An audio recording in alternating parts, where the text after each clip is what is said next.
इस जश्न को तो और, मनाना है। और जो पार्टियां जीत के आई हैं उन सब पार्टियों के लिए बहुत बहुत आशीर्वाद कि तुमने जैनियों का भी स्टैंडर्ड रहा। सभी जीती हुई पार्टियों को आशीर्वाद। और 2024 के लिए सिंहनाद हो चुका है। हम सबको जिस प्रकार से ये 3 राज्यों में हमने एकता दिखाई है, अब पूरे भारत के जैन समाज अपने अपने राज्य, अपने अपने जिले, अपने अपने शहर में ये एकता दिखानी है। जो फॉर्मूला पूज्य श्री कहते आए हैं कि आपकी जैनों की राजनीतिक सभाएं प्रारंभ हो जानी चाहिए, बस एक ही नारा है, कोई पार्टी का नारा नहीं है। नारा यह है कि जैनों को प्रतिनिधित्व पार्टी हमेशा दे, और इसी नारे पर हमें चलना है। और जैसा पूज्य श्री ने कहा, जो पार्टी किसी जैनों को प्रतिनिधित्व अपने राज्य में नहीं देगी उसको हमें वोट नहीं देना है, और जहां जैन होगा उसको मिलकर जिताना है। इसी नारे के साथ हमें आगे बढ़ेंगे। इस विषय को हम समय समय पर लेते रहेंगे, क्योंकि ये बहुत अच्छी बात है कि पिछले 8-9 महीने से बराबर लोग इस प्रश्न को लाते रहे पूज्य श्री के सामने, और पूज्य श्री हमें जगाते रहे। तो बस अभी आप सब जागते रहिए, क्योंकि आगे अभी बहुत कुछ बाकी है। जिससे पहले मैं आपके प्रश्नों की ओर बढ़ूं, मुझे एक प्रश्न 2-3 दिन से आदरणीय ब्रह्मचारी महावीर भैया भिजवा रहे हैं। पूज्य श्री, जैसे कि अपने को ज्ञात है, कंबोडिया में एक नंदीश्वर द्वीप की रचना है अंगोर वाट में, और उस नंदीश्वर द्वीप को पहले हिंदू रचना कही गई थी, बाद में उसको बुद्ध रचना के नाम से जाने जाने लगा। जैनों ने जब वहां पर जाकर देखा तो तीर्थंकरों की प्रतिमाएं आज भी उकेरी हुई हैं, कई स्थानों पर मिलती हैं।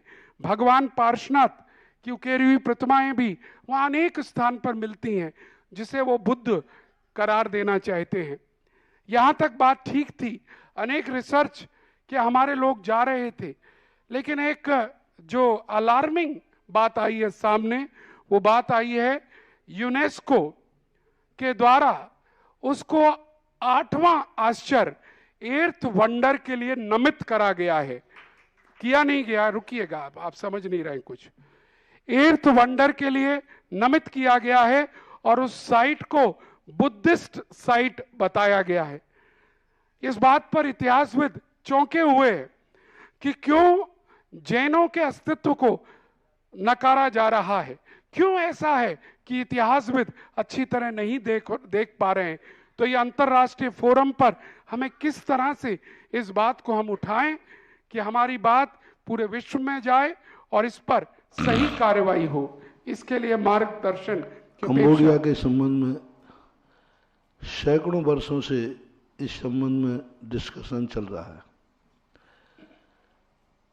कम से कम 15 से 20 साल पहले इस बात का जब पता चला था, तो राजस्थान से, जयपुर से एक जिनेंद्र जी करके थे, जिनेश्वर दास, उनको कंबोडिया भेजा गया। वे 2-3 बार कंबोडिया गए, सारे फोटोग्राफ्स वो लाए। उन्होंने विदेश क्षेत्र, नंदीश्वर द्वीप आदि के सारे वहाँ नाम उन्होंने एकत्रित किए। उसके बाद एक बहुत बड़ा काफिला गया, जिसमें रतनलाल जी, शायद अशोक पाटनी भी थे, और पूरे महासभा के प्रतिनिधि वहाँ पर भेजे गए थे, और 15 दिन कितने दिन के टूर पर ये लोग गए थे। तो उस संबंध में सारे इतिहास, सबसे बड़ी जैनियों के पास कमी क्या होती है, हमारे पास एविडेंट नहीं होते, कोई ये चीज़ नहीं दिखा पाते कि ये चीज़ इस बात से प्रमाणिक है। पुराणों की अपन कथाएं कहते हैं तो पुराण उनके यहाँ भी मिलते हैं। इसलिए इस संबंध में हमें ठोस शोध कराना पड़ेगा, ठोस जानकारी, क्योंकि उन मुद्राओं में जो मुद्राएं हैं, वे मुद्राएं पूर्णतः दिगंबर जैन मूर्ति से मेल नहीं खा रहे हैं, पूर्णतः।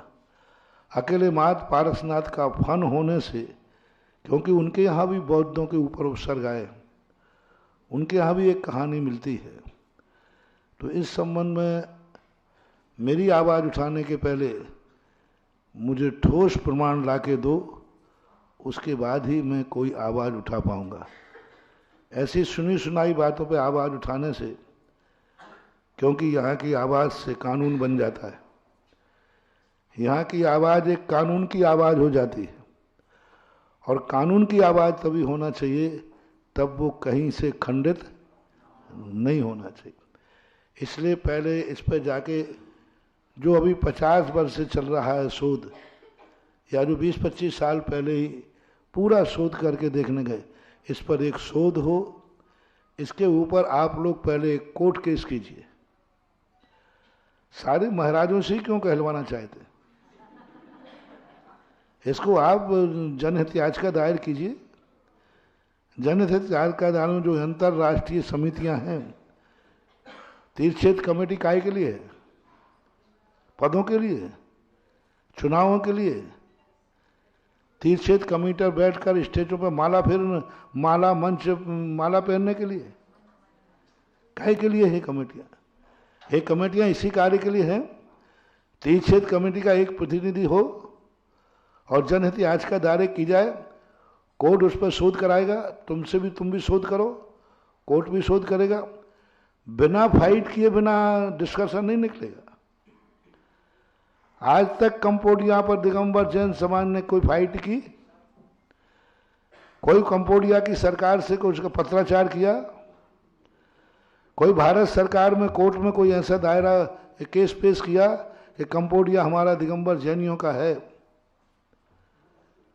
तो जो तरीका है उस तरीका से ही अपन को निपटना पड़ेगा। तो दो बातें हैं, पहले तीर्थक्षेत्र कमेटी या अंतर्राष्ट्रीय कोई कमेटी सामने आए, उस पर शोध कराए, उस पर सही जानकारी और प्रमाणिक सिद्ध करे कि ये मूर्ति दिगंबर जैन है, और उसके बाद फिर जाकर के आप आवाज़ उठाइए। फिर यहाँ से ऐसी आवाज़ होगी कि दिल्ली ही नहीं, अंतर्राष्ट्रीय भी हिला दूंगा और हिल जाएगा। सफलता मिले या नहीं मिले, एक बार विचार करने को तो मजबूर कर दूंगा। सफलता मिलना नहीं मिलना हम इस पर कभी नहीं जाते, लेकिन आपके पास प्रमाण क्या? हम 25 सालों से प्रमाण मांग रहे हैं। पहले भी हमारे पास यही आया, बहुत उन्होंने हमारे पास घंटों मीटिंग की। मैंने कहा प्रमाण दे दीजिए। आपके पास प्रमाण नहीं है तो गवर्नमेंट को कोर्ट करिए आप। गवर्नमेंट जांच बैठा लेगी कि दिगंबर हैं कि बौद्ध है, वो जांच बैठा लेगी। और फिर जांच के अंतर्गत अपने पास थोड़ा मेहनत भी करना पड़ेगी, थोड़ा खर्च भी करना पड़ेगा। हमने 2 उपाय आपको बता दिए। इन दोनों उपायों पर मूलतः तीर्थक्षेत्र कमेटी अथवा कोई भी संस्था जाकर के कंबोडिया के संबंध में अपना इतिहास, अपने साक्ष्य प्रस्तुत करे और सरकार के साथ एक जनहित याचिका दायर करके उस पर कोर्ट फाइल करे और उसको बहस का विषय बनाए। फिर उसके बाद निर्णय पर विचार करना, ये आपको करना है। मेरी मर्यादा है, मैं कोर्ट नहीं जा सकता। मैं आपको जगा सकता हूँ जो आपको जाना चाहिए। और ये सारे लोग इस बात पर तीर्थक्षेत्र कमेटी को जगाएं, उनको ज्ञापन दें, उनको सूचना दें, उनको व्हाट्सएप करें तीर्थक्षेत्र कमेटी को। तीर्थक्षेत्र कमेटी काम करने का कुछ नहीं, जब चुनाव आते हैं तब सक्रिय हो जाती है। 4 महीने जब चुनाव खत्म हो जाते थे कभी गायब हो जाते हैं। आजकल तीर्थक्षेत्र कमेटी की हालत ये हो गई, जैसे वो तुम्हारे नेता होते ना, ये नेता लोग जब वोटें आती हैं तो तुम्हारी सरकार तुम्हारे द्वार, और चुनाव होने के बाद पता ही नहीं चलता कि वो विधायक यहाँ का है कि दिल्ली का सांसद दिल्ली का है। ये इन नेताओं की बात हो गई। तीर्थक्षेत्र कमेटी जब चुनाव होते हैं, जब पैसे की जरूरत होती है, तब साथियों के आगे पीछे घूमती है। और बाकी पदों पर बैठने के बाद, अभी 2-3 पदों से ऐसा हो रहा है, 4 पदों से। और जब पदों पे काम की बात आती है, सब 5 साल के लिए गायब हो जाते हैं, कोई कार्य नहीं करते। ऐसे कार्यों के लिए तीर्थक्षेत्र कमेटी होना चाहिए। आज कंबोडिया जैसा प्रश्न हमारे सामने आया, ये प्रश्न यदि तीर्थक्षेत्र कमेटी लाती तो कितना बड़ा गर्व होता कि हमारी तीर्थ क्षेत्र कमेटी जागरूक है और इस पर शोध करें, वो प्रयास करें। इसलिए सभी सज्जनों से मेरा कहना है, मैंने आपको एड्रेस दे दिया है, आप उस एड्रेस पर जाके चर्चा करें, फिर वो मेरे से चर्चा करेगी, उसके बाद मैं विचार करूंगा। जरा तालियां बजा दीजिएगा। और सीधी फाइल तीर्थ क्षेत्र कमेटी के पास पहुंचा दी गई है। जो लोग भी इस मांग को उठा रहे हैं उन्हें तीर्थ क्षेत्र कमेटी को हिलाना चाहिए, पूज्य श्री का निर्देश है।